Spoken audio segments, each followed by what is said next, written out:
ஜெய் பீம். வணக்கம். நான் கண்ணகி நகர் உமா மகேஸ்வரி, உங்கள் சகோதரி. நண்பர்களே, நிறைய விஷயங்களை நீங்கள் பார்த்துருப்பீங்க.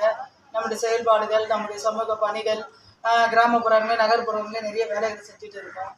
எங்களால் முடிஞ்ச அளவுக்கு மக்களுக்கு தேவையான விஷயங்களை தேடி தேடி போய் பண்ணிக்கிட்டு இருக்கோம்.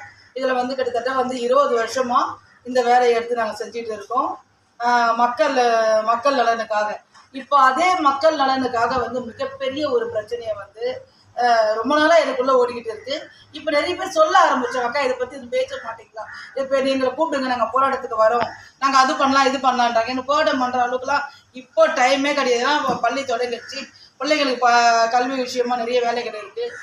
ஸ்கூல் ஃபீஸ், காலேஜ் ஃபீஸ், சீட்டு, இதுக்கெல்லாம் அலைய வேண்டிய சூழ்நிலை இருக்கிறதுனால இருந்தாலும் இதை பதிவிடணும்னு ஆசைப்படுறேன்.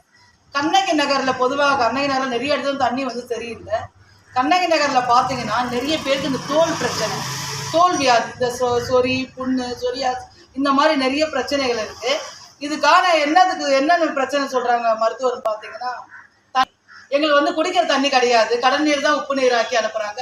இது வெளிநாடுகள்லாம் ஃபைலரான ஒரு திட்டம்.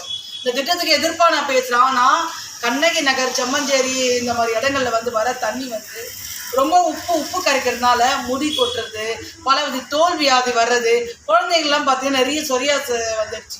அவங்கவுங்க கிட்டத்தட்ட ஒரு 50 ரூபா மாத்திரை போட்டால் தான் தூங்க முடியுன்ற அளவுக்கு போயிடுச்சு.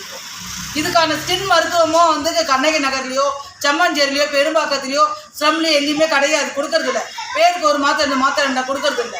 இந்த தண்ணி இதுக்கு நாங்கள் உறுதுணையாக நிற்கிறோம். ஏன்னா இந்த இடத்துல வேலை, அதாவது வறுமை சூழ்நிலை காரணமாக வேறு தண்ணியே வாங்க முடியுது. ஒரு தண்ணி தான் முடிஞ்சு போனால் கேன் தண்ணி வாங்குறோம். அது மட்டும் இதை சுத்தம் பண்ணி வரதான் கேன் தண்ணியும். நாங்கள் எத்தனை கேன் சுத்தம் பண்ணி நாங்கள் குளிக்க முடியும், சாப்பிட முடியும், நாங்கள் கழிவறைக்கு பயன்படுத்த முடியும் தண்ணியை. நாங்கள் தோல்வியாதிலேருந்து குழந்தைங்களையும் பெரியவங்களையும் இந்த ஊர் மக்களையும் இந்த மக்களை காப்பாற்ற